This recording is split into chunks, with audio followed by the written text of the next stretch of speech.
Doctor Nehal વૈદ્ય એમને આપણે સાંભળીએ. સૌને મારા નમસ્કાર. મારું નામ ડોક્ટર નેહલ વૈદ્ય છે. તમારામાંથી કેટલાક લોકો મને કદાચ ઓળખતા હશે, હું બાળકોનો ડોક્ટર છું. દોસ્તો, આજે હું તમારી પાસે અહીંયા શા માટે ઉભો છું? અહીં ઉભવાનું કારણ શું છે?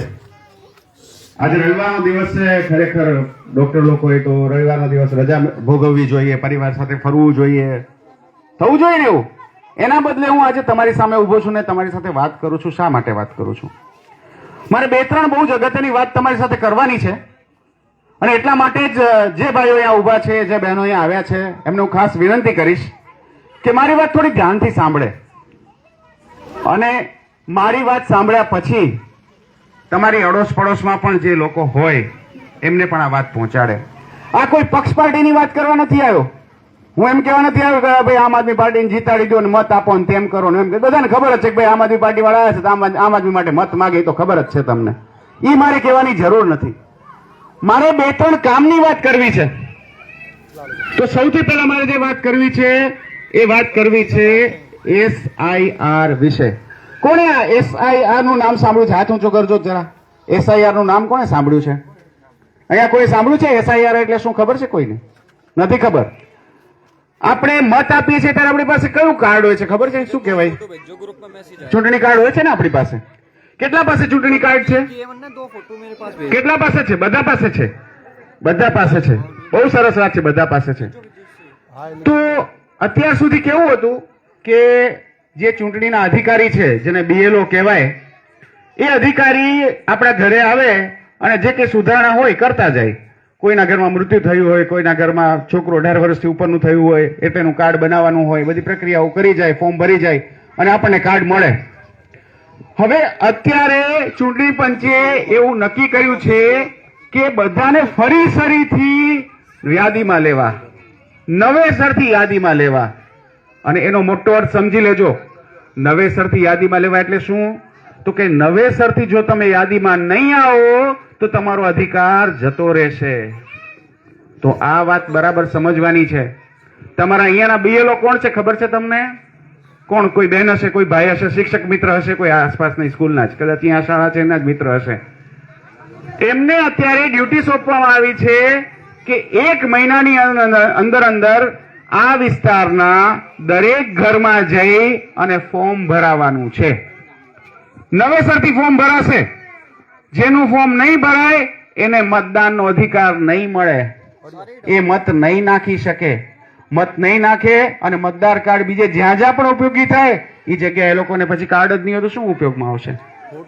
તો તમારી મતદાર યાદીમાં તમારું નામ રહે એના માટે તમારે સૌએ ધ્યાન આપવાની જરૂર છે. તો શું કરવાનું છે સમજી લો બરાબર. પહેલી વાત, તમારા ઘરે BLO આવે એની ખાતરી કરો. તમારો સંપર્ક BLO સાથે થવો જ જોઈએ. ભાઈ કહે છે કે ચેતનાબેન કરીને મેડમ છે, એ એનું કામ કરે છે, તો એમને આપણે મદદ કરવાની છે. જે BLO છે એમને આપણે મદદ કરવાની છે કે આપણા ઘર સુધી નથી પહોંચી શકતા તો આપણે એમની પાસે જઈ આવીએ ભલે, પણ આપણો મતદાર કાર્ડ બનવો જ જોઈએ કોઈ પણ હિસાબે. બરાબર? એના માટે શું કરવાનું થશે તમને હું ટૂંકમાં કહું છું. જે લોકો 40 થી ઉપરના છે એમણે ખાલી એક રંગીન ફોટો આપવાનો થશે, કેમ કે પેલાની મતદાર યાદીમાં એમનું નામ હશે, એના ઉપર સ્વીકારી જશે કે આ લોકો મતદાર છે. બરાબર? પણ જે લોકોની ઉંમર 40 થી નીચે છે, તમારામાં કેટલા એવા છે કે 40 થી નીચે છે? ભાઈઓ છે, પાછળ અમુક બહેનો પણ છે.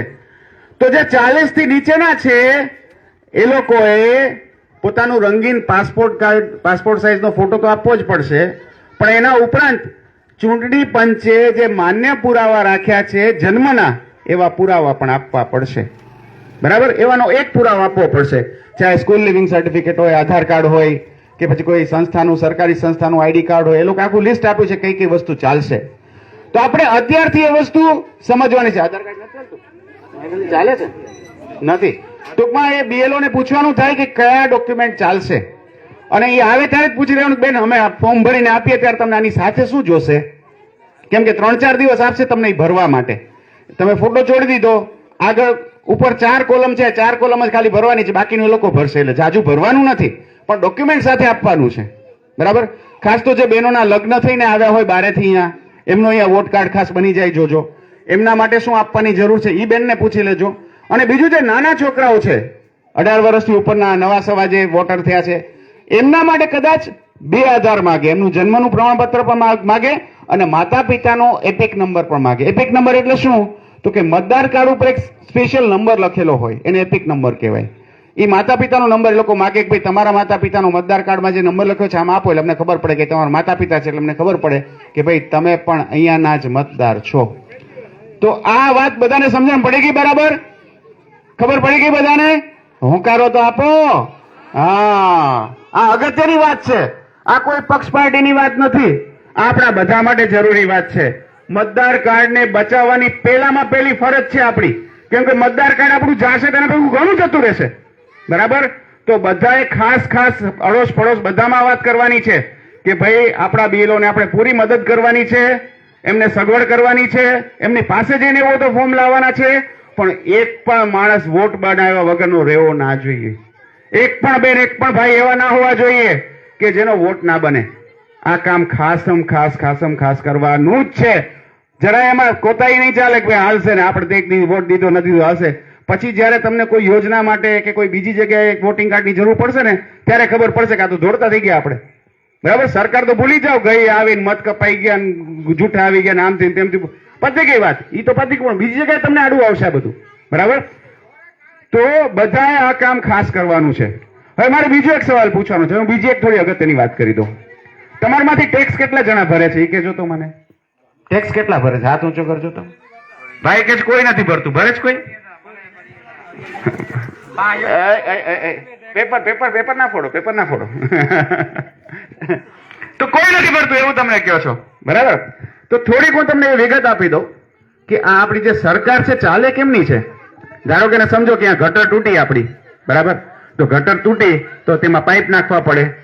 તમને પાણી પહોંચાડવું હોય તો એમાં પાણીની પાઇપ નાખવી પડે, પાણી મોકલવું પડે, મોટર ચલાવવી પડે, આ શેરીમાં લાઇટ નાખવી પડે ને થાંભલા નાખવા પડે. તો બધા પૈસા ક્યાંથી આવે છે? સરકારને ટેક્સમાંથી પૈસા મળે છે ને. બરાબર. તો જે ટેક્સ આપે છે એના પૈસામાંથી તમને આ સગવડ આપે છે, એવું છે? બિલકુલ એવું નથી. સમજી લેજો. બરાબર. આ વાત બરાબર સમજો. હોય મારી વાત. જરા છોકરાઓને શાંત કરી આપજો. છોકરાઓને શાંત કરી આપજો. આ વાત બરાબર સમજવાની છે તમારે સૌએ. બરાબર કાન ખોલીને સમજજો. ભારતમાં 2 પ્રકારે ટેક્સ લેવાય છે. એકને ટેક્સ કહેવાય ઇન્કમ ટેક્સ. મોટા ભાગના લોકો ઇન્કમ ટેક્સ ને ટેક્સ સમજે છે. એટલે જ બધા એવું કે ભાઈ અમે ટેક્સ નથી ભરતા. કેમ? તો કે અમે ઇન્કમ ટેક્સ નથી ભરતા. અરે ભાઈ, તમે બાકસ લેવા જાઓ છો બજારમાં? નથી જતું કોઈ? બાકસ લેવા કોણ જાય છે? હાથ ઊંચા કરજો તો. હા. પછી પેટ્રોલ કોણ ભરાવે છે બાઇકમાં? બધા ભરાવે છે. બરાબર. પછી અહીંયા દુકાન છે, આ દુકાનમાં બધી વસ્તુ લટકે છે, એ ખાવાના છોકરા માટે કોણ લે છે? બધા લે છે. પછી તેલ લઈએ છીએ આપણે, ઘી લઈએ છીએ, બધી વસ્તુ લઈએ છીએ ને. સરકાર એના ઉપર ટેક્સ નાખે છે અને એ ટેક્સને કહેવાય છે જીએસટી. બરાબર. એ ટેક્સને કહેવાય છે જીએસટી. દરેક વસ્તુ ઉપર ટેક્સ છે. આ શર્ટ ઉપર ટેક્સ છે, આ લાઇટ ઉપર ટેક્સ છે, આ દુકાનમાં જેટલા પડીકા લે એના ઉપર ટેક્સ છે. મતલબ શું થયો? તો કે નાની બેબી અહીંયાથી બિસ્કિટ લેશે તો એ પણ ટેક્સ ભરે છે. બરાબર. કોઈ બુજુર્ગ વ્યક્તિ ત્યાં જઈને બાકસનું પેકેટ લે છે તો એ પણ ટેક્સ ભરે છે. બરાબર. આખી વસ્તીમાંથી આવી રીતે તમે સીધો ટેક્સ નથી આપતા, પણ વાયા ઇનડાયરેક્ટ ટેક્સ આપો છો. મતલબ કે આ તમારા જ પૈસા સરકારમાં જાય છે. આ કઈ એવું નથી કે સરકાર તમને કઈ ઉપકાર કરીને તમારી કઈ વ્યવસ્થા કરે છે. તમારા જ પૈસા સરકાર લે છે ને તમારા જ પૈસા તમારા ઉપર ખર્ચે છે. સમજ્યા છે મારી વાત? આપણે ધારો કે કામ વાળા રાખ્યા હોય. બરાબર. અને કામ ન કરે તો આપણે એને પગાર આપીએ? ના આપીએ. ચોખ્ખી વાત છે ભાઈ, કામ કરો ને પગાર લઈ જાઓ. બરાબર. સરકારને આપણે પૈસા આપીએ છીએ તો સરકાર કામ કરે એ સરકારની જવાબદારી છે. અને જો સરકાર કામ ન કરે, ચાહે નગરપાલિકા હોય, ચાહે રાજ્ય સરકાર હોય, ચાહે કેન્દ્ર સરકાર હોય, તો એવી સરકારને રવાની કરવાનો આપણો અધિકાર પણ છે ને આપણી ફરજ પણ છે. તો હું કોઈ પક્ષ પાર્ટીની વાત નથી કરતો, આ સમજવાની વાત કરું છું કે જ્યારે પણ સરકારમાં રહેલા આપણા પ્રતિનિધિ કામ ન કરે ત્યારે અમને ઘરે બેસાડવા આપણી ફરજ છે. આ વાત બરાબર સમજી લેજો. અહીંયા પાણીની શું પરિસ્થિતિ છે? પાણી કેટલાના ઘરે આવે છે? લાઈન કેટલાના ઘરે છે? લાઈન તો છે. લાઈન કેટલા દિવસે પાણી આવે છે? 8 દિવસ પણ થાય, 10 દિવસ પણ આવે. અને જે પાણી આવે છે એ પીવા જેવું હોય છે કે પીવા જેવું નથી હોતું? ડોળું પણ આવે છે, ક્યારેક ચોખ્ખું પણ આવે છે. ટૂંકમાં આપણે ભરોસો ના કરી શકીએ કે પાણી પીવા જેવું છે કે નહીં. તો તમે પાણીનું શું કરો છો? ખરીદો છો કે પડોશી પાસે ભરો છો? શું કરો છો? એક તો અહીંયા મિત્ર છે આપણા અશરફભાઈ, એમના ઘરેથી ઘણા લોકો ભરે છે એવી મને વાત થઈ. કોઈ બીજા કેરબા કે એવું લે છે? કેટલા જણા કેરબા લે છે?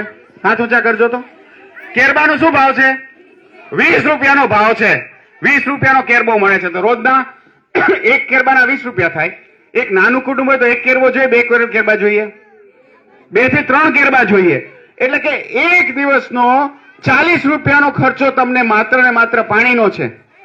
એવરેજ 40 લખીએ, કોઈના 2 હોય, કોઈના 3 હોય, કોઈના 4 હોય, પણ લગભગ દરેક ઘરમાં 2 થી 3 કેરબા આવે છે. તો એવરેજ ખર્ચો લગભગ 40 થી 60 રૂપિયા જેટલો છે તમારો. તો મહિનાનો ખર્ચો કેટલો થયો? 30 ચોખ્ખું 120, એટલે 1020 રૂપિયા, 1200 જેટલા થયા ને, બરાબર ને? 1200 રૂપિયાનો તમારો પાણીનો ખર્ચો છે. વિચાર કરો, બરાબર? જે ટેક્સના પૈસા તમે આપો છો એ ટેક્સમાંથી તમને જે પાણી મળવું જોઈએ એ યોગ્ય રીતે મળતું નથી. અને એટલે તમને આ 1200 રૂપિયાનો ખર્ચો થાય છે, બરાબર? તમે અહીંયાથી બજારમાં જાઓ તો કેવી રીતે જાઓ? રિક્ષામાં જાઓ છો કે કેવી રીતે તમે ત્યાં જવાનું થાય? રિક્ષામાં જાઓ. કેટલા રૂપિયા થાય રિક્ષાના? 50 રૂપિયા તો થાય ઓછામાં ઓછા. કેમ? તો આપણે સમજો કે રોજ ભલે બજાર ન જઈએ, પણ 3 દિવસે 4 દિવસે બજાર તો જવું પડે. શાક લેવા જવું પડે, ફળ લેવા જવું પડે, કંઈક વસ્તુ લેવા જવું પડે. અમુક કામ કરતા હશે લોકો રોજ જતા હશે.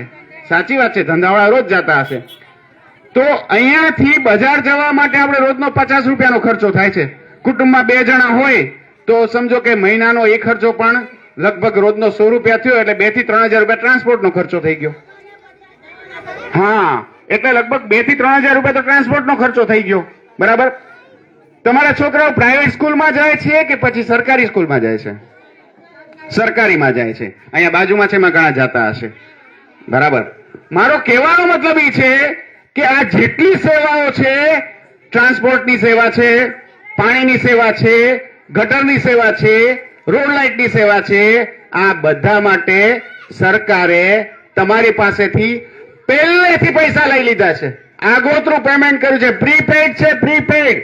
અને તોય સર્વિસ મળતી નથી, બરાબર?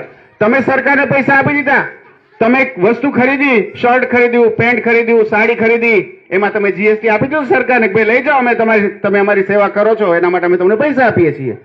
પણ સરકાર તમને સામે શું આપે છે એ જોવાનું છે. અહીંયા જોઈ લો, હમણાં જ આવ્યો આ રસ્તા ઉપરથી, અહીંયા પહોંચતા પહોંચતા મારો જીવ નીકળી ગયો. કેમ? તો કે એટલી ગટરના પાણી વે, એટલી ગટરના પાણી વે, એટલી ગટરના પાણી વે. અહીંયા બાજુમાં નિશાળ છે સરકારી, ત્યાંય ગટરના પાણી વે. અહીંયા એક મસ્જિદ છે, ત્યાંય ગટરના પાણી વે. આપણને એમ થાય કે આપણે કઈ જગ્યાએ આવી ગયા. અને તમને બીજી એક અગત્યની વાત કરી દઉં કે પેલા કેવું હતું કે જે ખરાબ વિસ્તાર લેખાતા ને, જે ગરીબ વિસ્તાર લેખાતા ને, એમાં જ ગટરની સમસ્યા હતી. હવે ભુજમાં વહીવટ છે ને સરખો કરી નાખ્યો છે, બધાને સરખા કરી નાખ્યા છે. ચાહે પોશ વિસ્તાર હોય કે ચાહે ગરીબ વિસ્તાર હોય, બધી જગ્યાએ ગટરો ઉભરાય છે. હવે બધાને રાજી, ચાલો ત્યાંય ગટર ઉભરાય, ભાનુશાલીમાં ઉભરાય, સંસ્કારનગરમાં ઉભરાય, બધી સારી સારી કોલોનીઓમાં ઉભરાય, બધાને સરખા કરી નાખ્યા છે. એટલા ખરાબ વહીવટથી આપણે આજે પીડાઈએ છીએ. તો મારે આપ સૌને કહેવાનું થાય કે પક્ષ પાર્ટીની વાત નથી, સારા વહીવટની વાત છે, આપણા અધિકારની વાત છે. આપણે જેને પૈસા આપીએ છીએ એની પાસેથી કામ લેવાની વાત છે. અને એની પાસે જો આપણે કામ માગીએ ને કામ એ ન કરે તો પછી એને જાકારો દેવાની વાત છે. એ ગમે એ પાર્ટી હોય. કાલે ઉઠીને આમ આદમી પાર્ટી વાળા આવી જાય, મારા મિત્રો બધા ખૂબ મહેનતુ છે, ઇમરાનભાઈ છે, અશરફભાઈ છે, પછી ઇમ્તિયાઝભાઈ છે, મતલબ ઘણા બધા અહીંયા તમે ઓળખતા છો મિત્રો છે, બધા બહુ મહેનતુ છે. કાલે ઉઠીને કદાચ એ લોકો નગરસેવક બને અને એમના મોઢા મોઢું કહું છું કે ધારો કે આમાંનું કોઈ પણ કામ ન કરે એને ઘરે બેસાડવાના છે. કેમ? તો કે આપણે લોકશાહીને જીવતી રાખવી છે, આપણે ભુજને સારું બનાવવું છે, આપણે આપણા મહોલ્લાને સારો બનાવવો છે, આપણે આપણા ઘરને સારું બનાવવું છે, આપણે આપણા બાળકોને સારું વાતાવરણ આપવું છે. એટલા માટે આપણે આ કામ કરીએ છીએ, એટલા માટે આપણે વોટિંગ કરીએ છીએ, એટલા માટે આપણે વોટર કાર્ડ બનાવવાની વાત કરીએ છીએ, એટલે આપણે વોટિંગ કાર્ડ બચાવવાની વાત કરીએ છીએ. તો ભુજને સારું કરવા માટે, ભુજને સરસ બનાવવા માટે, આવતી પેઢીને સારું ભુજ આપવા માટે આપણે આ કામ કરવાનું છે. અને એટલા માટે બધાનું વોટિંગ કાર્ડ બને ખૂબ જરૂરી છે. વોટિંગ કાર્ડ બન્યા પછી જ્યારે પણ ચૂંટણી આવે ત્યારે તમે ભુજનું સારું કરે એવા લોકોને મત આપો, એ ખૂબ જરૂરી છે. જે લોકોના હૈયામાં ભુજ વસ્યું હોય, જે લોકોને ભુજને સુધારવું હોય, ભુજમાં સારી સગવડ આપવી હોય, એવા લોકોને જ આપણે આગળ લઈ જવા જોઈએ. હવે બહુ છે આ બધું, સત્તાથી પૈસા ને પૈસાથી સત્તો, બહુ બધું થઈ ગયું. આપણે એ જ જોઈએ છે, પૈસાથી સત્તા ને સત્તાથી પૈસા. આ બહુ થઈ ગયું. હવે ખતમ કરો આ વાતને. હવે ભુજને સારું કરવું છે આપણે. તો આપણે આ વાત ખાસ સમજશું. અને હવે આપણે ખાસમ ખાસ કામ જે મેં તમને કહ્યું છે એ કરવાનું છે. આપણે BLO નો સંપર્ક કરવાનો છે. ચેતનાબેન એવું નામ મને કીધું ભાઈએ, ચેતનાબેન એવું નામ કીધું, એમનો તમે સંપર્ક કરજો. એ તો તમે, એ તમારી પાસે પણ આવશે જ, પણ ન કદાચ આવે તો તમે એમનો સંપર્ક કરજો. કોઈનું વોટર કાર્ડ બાકી રહેવું જોઈએ નહીં. તો આ વાત બરાબર થશે કે નહીં થાય? હા કે ના કયો? જોરથી કહી દો એકવાર, હા કે ના? ઓકે. તો હવે હા, એ 1 મહિનાની અંદર આવી જવાના છે. હા, 4મી તારીખ સુધી આવી જવાના છે. પણ આપણે એને પહેલેથી પકડી લેવાના, ભાઈ અમારું તો થવું જ જોઈએ. બરાબર બરાબર. તો આ વાત સમજાય ગઈ? બરાબર. હવે મારી સાથે તમારે બધાએ 2 નારા લગાવવાના છે. બરાબર. આપણે બધા ભારત માતા કી જય તો બોલીએ જ છીએ, એના સિવાયના 2 નારા આપણે લગાવવાના છે. બરાબર. જય કચ્છ બોલો. જય કચ્છ. જય કચ્છ નો મતલબ શું થાય સમજો તમે. પછી શું કહે, એકવાર તમને જે બીજું પણ એક જે બોલે પછી તમને જય નો મતલબ સમજાવું. બોલો જય ભુજ, જય ભુજ અને ભારત માતા કી જય. બરાબર. હવે તમને જય નો મતલબ સમજો. બધા નેતા આવે ને કે જય ફલાણા, જય કિસાન ને જય આ શું બોલે છે, એનો અર્થ શું છે, જરાક ટૂંકમાં તમને કહી દઉં, પછી તમને હું છૂટા કરું. તો આપણે જ્યારે પણ જય કચ્છ કે જય ભુજ કે જય ભારત બોલીએ છીએ ત્યારે આપણે કોની જય બોલાવીએ છીએ? એવા કોઈ ભગવાન છે, એવા કોઈ માતાજી છે, એવા કોઈ દેવ છે, આપણે કોની જય બોલાવીએ છીએ? તો સમજવાની વાત એ છે કે પંડિત નહેરુએ વાત સમજાવેલી છે કે આપણે જ્યારે જય ભારત બોલીએ છીએ, કે જય કચ્છ બોલીએ છીએ, કે જય ભુજ બોલીએ છીએ, ત્યારે ભુજ કોનાથી બને છે, કચ્છ કોનાથી બને છે, ભારત કોનાથી બને છે, એની આપણે જય બોલાવીએ છીએ. તો કોનાથી બને છે? ભુજ બને છે ભુજમાં રહેતા બહેનો, ભાઈઓ, બાળકો, બુજુર્ગોથી. કચ્છ બને છે કચ્છમાં રહેતા બહેનો, ભાઈઓ, બાળકો, બુજુર્ગોથી. ભારત કોનાથી બને છે? બહેનો, ભાઈઓ, બાળકો, બુજુર્ગોથી. અને એ પછી કોઈ પણ જ્ઞાતિના હોય, કોઈ પણ જાતિના હોય, કોઈ પણ ધર્મના હોય, કોઈ પણ વંશના હોય, એ બધા જ લોકોની આપણે જય બોલાવીએ છીએ. એટલે જ્યારે આપણે જય ભુજ કહીએ ત્યારે શું કહીએ છીએ? તો કે અહીંયા બેઠેલા જેટલા માતા છે, જેટલા બહેનો છે, જેટલા બાળકો છે, જેટલા ભાઈઓ છે, એ બધાની જય બોલાવીએ છીએ. બરાબર. તો ફરીથી જોરથી બોલજો, જય Bhuj. Thank you so much.